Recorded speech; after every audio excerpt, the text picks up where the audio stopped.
जून नियंटाकू भरणा करिदेला जुलाई प्रथम सप्ताह वर्षा। राज्य रे वर्षा स्थिति स्वाभाविक रही। केवल 4टी जिले में भी नियंटिया स्थिति रही।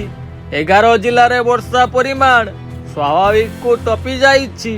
आरंभरू नियंटिया वर्षा जोगु एथर चाष काम प्रथमरू झुंटी थिला।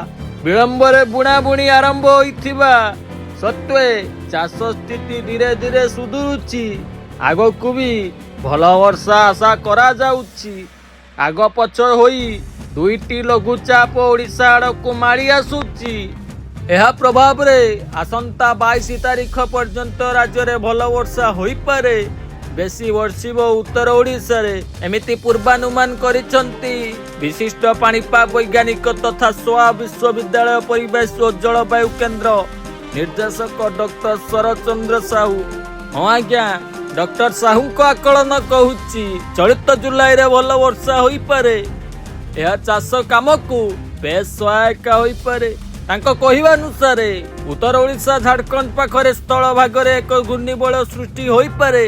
12 ରୁ 11 तारीख बेलकू यह प्रभाव रे उत्तर ओडिशा बंगोपसागर 14 तारीख बेलकू लघुचाप सृष्टि हेबार संभावना रही। Report Dinalipi live.